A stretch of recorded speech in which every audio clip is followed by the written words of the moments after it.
Hey there, it's Marley. Welcome to my February reading wrap-up. Let's talk about all the books I read in the month of February. There was one book I didn't get to this month that was on my TBR, but other than not getting to that book, I think it overall was a pretty good reading month. Let's take a look at some monthly stats as always. So I ended up reading 8 books, which is definitely lower than last month, but it tends to be what my average is. That was about 3,225 pages. My average rating was 4 stars, which is excellent. Books acquired was 0, which is good because last month it was 13. So definitely took a break from buying books this month, and I had 2 books I considered own voices. As for genres, romance was definitely the most this month at 50%. Of course, it is the month of Valentine's Day, so I did make sure to prioritize some romance books. Then we basically had 1 thriller, 1 contemporary, 1 fantasy, and 1 mystery. I read 5 ebooks and then 3 physical books. 50% of the books I read were adult and the other 50% were YA. Somehow this stat is like always like this for me. I'm always so even between adult and young adult books. In terms of gender of the author, I read from 7 female authors and 1 male. And then in terms of author status, I read from 7 authors that I have read from before and only 1 new author. And then in terms of years published of the books I read, it was only from 3 different years. Interestingly enough, I read 4 from 2023 last year, still catching up on some 2023 releases, then 3 from 2022, and then 1 from 2018. Now let's get into the reviews, starting with my least favorite books and going up to my favorites. So I only had 1 3-star book this month, and that was actually You Again by Kate Goldbeck. This is one of the romance books that I read, and it actually was my book club book with my friends. I have not met with them to discuss it yet, but it does seem like most of them enjoyed it more than I did. I actually was, in fact, disappointed with this book. Even though 3 stars, it's not the worst reading, I really did expect more from it. I think I heard Cindy talk about it from With Cindy, and I feel like she can be pretty critical of certain books, like romance books. So when she actually rated this, I think 5 stars, or she rated it very highly, I just really thought that I was going to enjoy it too. But yeah, it was not necessarily my favorite. As for the plot, we are, of course, it's a romance following these 2 people. We have Ari and Josh, I think his name is. Sorry if I'm wrong, but I'm pretty sure it's Josh. And it's basically called You Again because you see them like meeting multiple times throughout the years. It's kind of like a When Harry Met Sally retelling, and it's kind of like of enemies to friends to lovers, which is actually my favorite setup. I love when a romance goes from enemies to friends to lovers, but unfortunately, as I've alluded to, it did not exactly work for me. Ari is this girl, she's trying to be a stand-up comic, and she moves to New York, of course, so her life is kind of a struggle, as it is for a lot of artists in New York, working these random odd jobs, a lot of serving jobs in order to get by while, you know, working on her craft, on her comedy. And then we have Josh, who is actually this quite famous and like renowned chef, I guess. I should also say I feel like this is a little bit of like the Bear fan fiction. Maybe there was some inspo from the Bear as well, but yeah, he's this chef. They're very different people from very different lives and backgrounds when they first meet, because they're both kind of sleeping with the same person, or like both interested in the same person. They obviously don't get off on the right foot. They're a little bit of like enemies, as I said at the beginning. And then you see them meeting later on in life a few other times, and they actually end up becoming friends when they both are dealing with these breakups at the same time. And so they're bonding over that. And then of course it leads to romantic feelings as well. My biggest issue with this book, so I'm not gonna lie, I see a lot of potential in this author. I actually would read from this author again. I felt like there were definitely things I found funny about this book and things that I enjoyed, but ultimately I just didn't ship the 2 main characters together, and that's obviously something very important for romances. It's not something I come across often where I like genuinely just don't like the 2 of them together. And I actually didn't really overall like the characters individually either, even though I'm a fan of characters who are a mess because I think that is interesting to read about. Ari just I didn't overly love her character, and I especially was not really loving Josh either. And I don't want to spoil or like say too much, but like I just felt like Josh wanted to, you know, date Ari, and she didn't want to date him. I really was not convinced that she wanted to date this man, and I just felt like he was pressuring her throughout and kind of like threatening their friendship, like, well, if we're not gonna date, then we can't be friends, we can't know each other. I just didn't really love how that romance was told. As I said though, I'm interested in reading more from this author if she does like a different story where I end up liking the characters and the plot more, because I didn't have an issue with her writing per se, but yeah, the characters and the romance just weren't working, and I actually ended up shipping Josh with Ari's friend more than her. I actually felt like they had kind of a cute enemies to friends relationship and journey throughout the book that I actually was more interested in. In terms of it being like the Bear fan fiction, like basically Josh's dad owned this deli, and it was like a famous deli in New York, and he grew up working there, and then he went off to become like more of a fine dining chef, literally like the Bear. Like Carmi grows up with this like deli that his brother has, and then he goes to become a fine dining chef. Then he decides to take over his dad's restaurant when his dad passes, literally like the Bear, and then he turns it into a fine dining restaurant instead of like keeping it with the same like deli vibe, which is literally what happens in the Bear. So kind of funny. Anyways, that's probably all I have to say about this book. Wasn't a fave. The rest of the books are all 4 stars or higher, so that's great. Next up, let's talk about 9 Liars by Maureen Johnson. This wasn't originally on my TBR, but a friend of mine asked me to buddy read, so of course I said yes, because I do really enjoy this series. But I had heard a few negatives about this book, in particular from Nerdy Nat Reads. She was disappointed in this one. It is the 5th in the series, the Truly Devious series, which is a murder mystery series about Stevie Bell. She's this teenage crime solver, and we've seen her solved 2, I guess, crimes in the past. In this one, we're really focused on colleges. All of her friends are like, what are we gonna do for college, blah, blah, blah. Her boyfriend has already gone off to school. In the meantime, her boyfriend invites her to come visit him in school in England, in London. So her and her friends go there, and while they're there, they come across this crime from the past, a cold case, where these 9 friends had been hanging out at this estate, and then 2 of the friends were murdered, and the murderer was never found, but we can kind of presume that like it was one of the other friends in this friend group. And it was also giving If We Were Villains, because all of these friends are like all into theater and like comedy and performing, and then one of them dies, and it's like takes place during college years.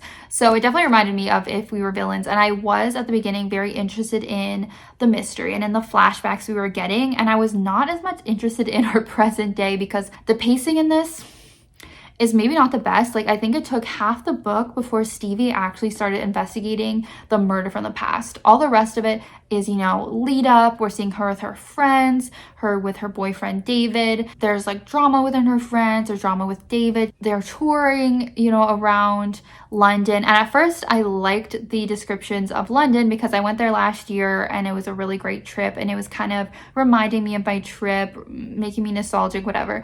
But then suddenly I just felt like I was reading so much detail about London. Like, I was getting every single detail of their itinerary and what they were seeing. Like, I didn't sign up for that. I didn't sign up for like a London tourism book or an English history book. Then they started talking so much about English history. That took up way too much of the book. Like, this is kind of long for like a young adult murder mystery, and I don't think it needed to be. So I definitely can understand the criticisms there have been of this. Then the cliffhanger at the end was kind of weird. There's definitely some weird like choices being made in this book, but overall I do have a good time with it. I think Maureen Johnson can be quite funny. I didn't guess the murderer in the murder mystery, so I did end up giving it 4 stars, but I did consider giving it maybe a little lower. It definitely was a little bit of a disappointment considering the rest of the series, so we'll have to see what she does in the next one. Next up is another romance that I gave 4 stars. It is The True Love Experiment by Christina Lauren,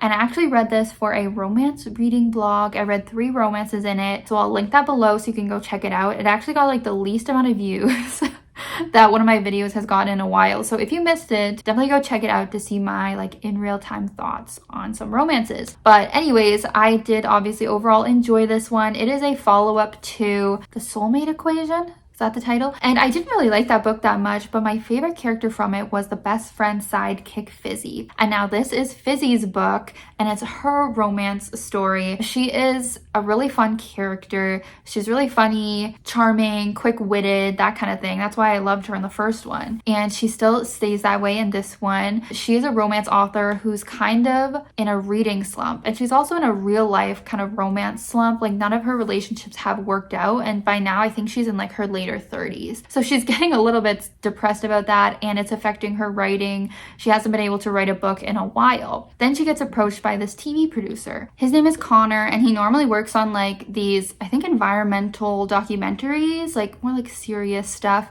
but he is being forced by his boss to work on a new reality TV competition or like romantic dating show because those are so popular. So he is inspired by Fizzy, and he creates this show where she is going to be kind of like our bachelorette figure. She is going to date some guys that are her best matches on the dating website from the first book, where it takes your DNA and like finds your perfect matches.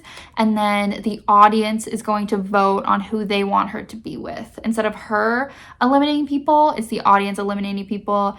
Anyways, just a different play on like a dating show. So she decides to go for it because what else, you know, does she have going on? But in the meantime, she ends up falling for Connor, the producer, more than any of the guys on the show. And honestly, Christina Lauren's been a hit or miss for me, but this one actually did work for me, even though it had a couple things I don't love, which is like the 2 points of view, like where we get the male point of view as well. I don't tend to like that. I should say You Again also had that, the book I talked about earlier. So that's not my favorite thing, but it wasn't too bad. I did quite like Connor. I did quite like the writing. It surprised me a little bit because it didn't focus on the dating show that much. Like, if you're someone who hasn't really liked that trope in other books, I still would check this one out because they use the dating show, I guess, as like a plot device, but it's not really focused on it too much. I would say probably half the book takes place before the show even starts, and we're really just focused on Fizzy and Connor's relationship and their build up and their dynamic. And in a way, I almost wish it would have been more slow burn. I actually feel like their relationship developed quite quickly. It also got quite steamy. So it wasn't the perfect romance for me, but it was very cute. I did like the other elements they involved, like Connor does have a daughter, and we do see the couple from the main book as well. Mostly I loved it because Fizzy is just an amazing character,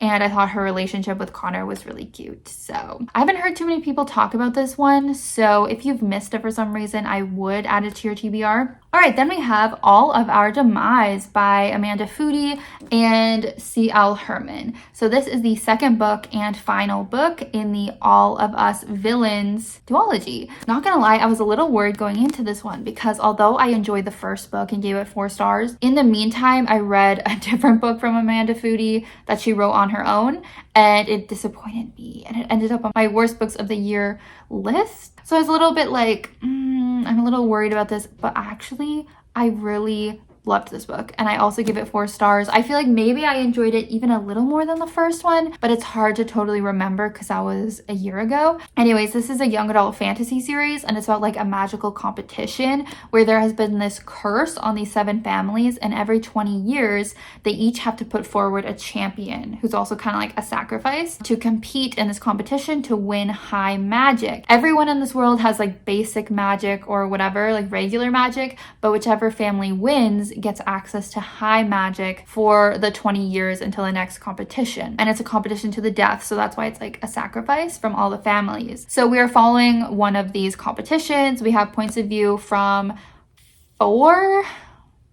5 of the people competing, 5 of the teenagers. It's a very interesting magic system where they create these curses and like put them into rings, put them into jewelry, and then they can access them. And there's definitely, you know, a lot of romance between some different characters and stuff like that. And also family drama. Each of them have their own kind of family stuff going on. It took me a minute to get caught back up into what was going on because I did read the first one a year ago. And this one went to some interesting places. We actually got some new romances that I don't think were really in the first one. We had some switch ups in the romantic partners, which very much worked for me. I just overall was very impressed with this, and I had a very good time throughout the whole time I was reading. I was very invested. These characters go on quite a journey. There's also some queer rep in this series. in case you're wondering about that. Yeah, honestly, it's a YA duology that I definitely would recommend, and it's only 2 books, so you don't have to commit to too much, but overall, I did enjoy these. All right, then we have I Was Born for This by Alice Oseman. This is actually the most recent book I finished. I finished it earlier today. This is a YA contemporary book, and I ended up giving it 4.5 stars. We are following 2 characters in this one. We have Angel, and she is a teenage girl who is obsessed with the boy band called The Ark. She's obsessed with them.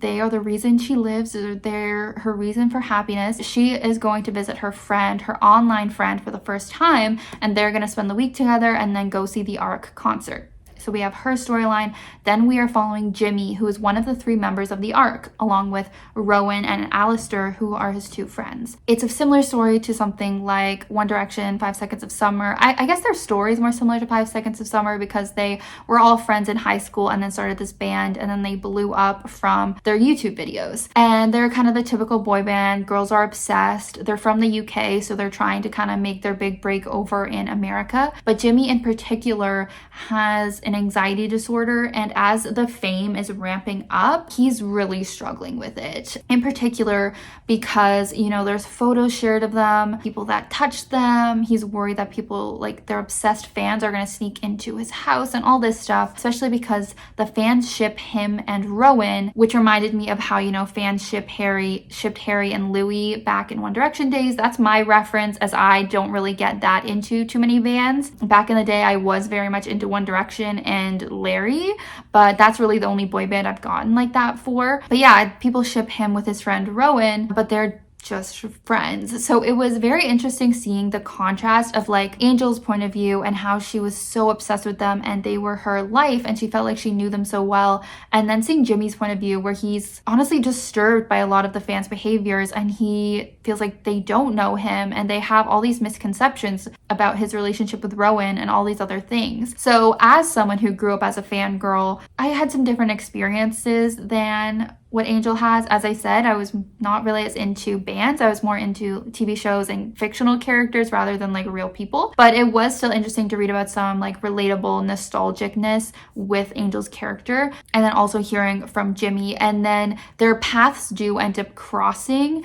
and I won't get too much into that for spoilers, but then just seeing how they can come to kind of understand each other and gain this kind of mutual respect. At points, I was a little bit disappointed because I felt like it was shining a very negative light on being a fangirl and being a part of the fandom. Obviously, if you're part of fandom, you know that it can get very toxic sometimes, but I felt like it wasn't really focusing on the positives for a while there. And I didn't overly like that. Again, as a fangirl or past fangirl, I didn't like that it was focusing on the negative of it so much. But I think by the end, it's kind of like a balance, but it does get quite dramatic. It gets very dramatic, very serious in tone at points, which I wasn't really expecting. And I think just because of those things, I didn't give it 5 stars, I give it 4.5. But I still did just overall really enjoy it. I thought the story was very unique. And I always just like how Alice Oseman tells her stories and develops her characters. I find them very relatable. The friendships in this were great. Yeah, just definitely an interesting read. Okay, then I also read Fool Me Once by Ashley Winstead for that romance vlog.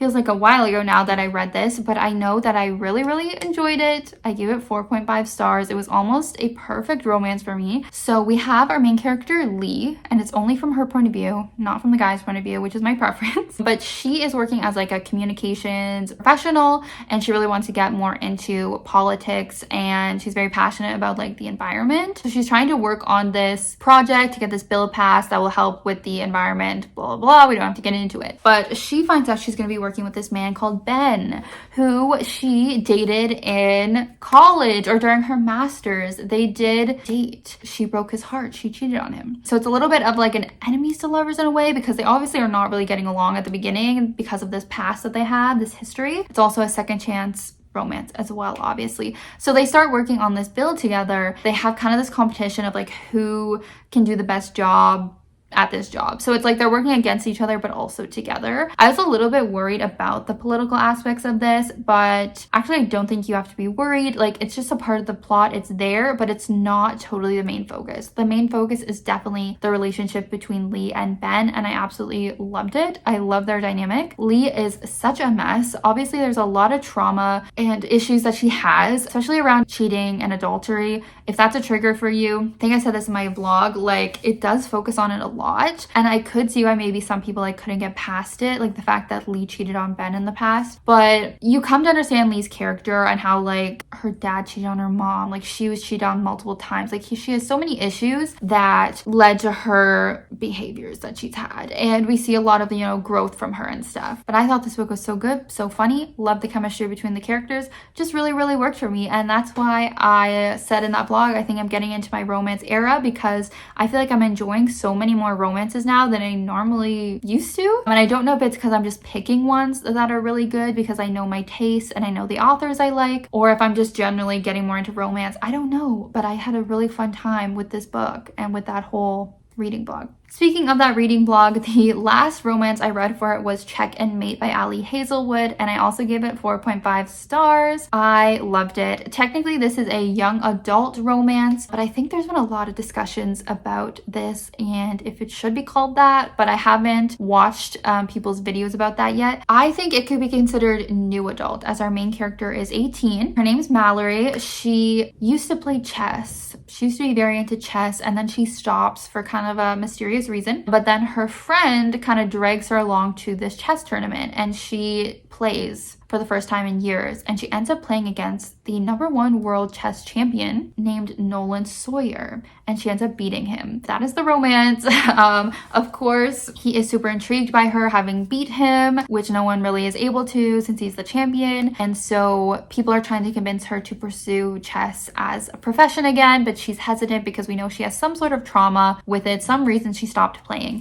They're offering her really good money to play professionally, so she does decide to get back into chess, and so we're seeing her journey into the chess world. She's going to tournaments, she's building a reputation for herself, and she's having these interactions with Nolan throughout it. We're also delving into, you know, some of the sexism that exists in the chess industry, which Hazelwood tackles a lot. We are again kind of following a messy character. Mallory is definitely a very flawed character. Her mom has a disability, so she's really had to step up as like the parental figure for her younger sisters. So we deal a lot with that family dynamic. I think it'll be relatable for a lot of like eldest sisters out there. And of course, I did really love her relationship with Nolan as well. But I think it's a really well-balanced book of having humor, having a lot of deep stuff with the characters, a lot of angst. I was just loving it. And I was so close to giving it 5 stars. Looking back, I don't even know why I didn't give it 5 stars. But in the moment, I gave it 4.5. It just was so good. Hazelwood is great as long as she's not talking about type 1 diabetes.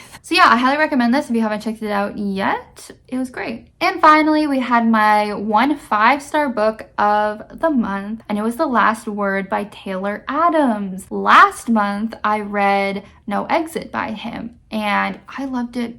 It became one of my favorite books of all time. And so I decided to download this book when I went away on vacation as just kind of like a backup book in case I needed it. I knew it would be a quick read, and that it was. I think I read it in 2 sittings. So okay, The Last Word, we have our main character, Emma, and all we know is that she's had some sort of hardship in the past. Like, it's a little bit of a mystery. Something with her husband, like something bad's happened. So she had kind of decided to run away from her life for a little bit. She is house sitting this random house by the beach with her dog, but otherwise she's kind of like off the grid. The only person she's talking to is her neighbor through the window. They're like communicating via whiteboard with like their telescopes. So it's giving like You Belong With Me, Taylor Swift, like they're writing on this whiteboard and communicating. That's the only person she really talks to. And he ends up recommending her this book because she's been reading a lot of books, and she reads it and it's like the worst book she's ever read. She decides to leave a 1-star review on Amazon, not thinking too much of it, and then the author of that book like messages her and is like, please take down your review, blah blah blah. They kind of have a back and forth, and she, you know, doesn't take down her review because she has every right to leave a 1-star review if she wants. And then it seems like this man hunts her down and stalks her and is trying to kill her. Kind of was similar to No Exit in that setup, because No Exit was very much a girl like running, trying to survive, that kind of thing. It's very much like that. Like, she is literally just trying to survive from this unhinged author who wants to take revenge for her 1-star review. This was a very interesting concept, especially with a lot of stuff that has gone down in the book and reviewer landscape. There has been definitely some drama that is reminiscent of this, unfortunately. Taylor Adams is just such a good author. Like, you are so invested. It's so exciting. It's so action-packed. And this one had a little bit more of like a mystery and twist. Like, it wasn't necessarily shocking, but you were like, throughout the book, you're like, is this happening or is it not? And then it'll be revealed at the end, kind of thing. He also just has so many like plot twists at the end, and there's also like so much emotional depth to his books too. Like, I was crying again at the end of this. I cried in No Exit. I was crying again at the end of this one. Like, he just layers in these other emotional stuff with the main character's story that you care so much about and you're like very emotionally impacted by. So I think I have to consider this man a favorite author. Like, I've absolutely loved both of his books that I've read. He has another book called The Hairpin Bridge or something, which people say bad things about. So I don't know if I should read it anyways because I love him, or if I should just trust people because they say it's not great. I'm shocked that he could write 2 amazing books like these and then have like a bad one. But anyways, it was my favorite book that I read this month, and I would highly recommend it to everyone. I think that's all I have to say. These are the 8 books I read this month. Leave me a comment below if you have thoughts on any of these, or if I've convinced you to read any of them. And be sure to follow me on my other social media platforms, which are linked in the description, so you can keep up with me between my videos. But thank you guys so much for watching. I really appreciate it. I hope you have a great reading month, and I'll see you in my next video. Bye!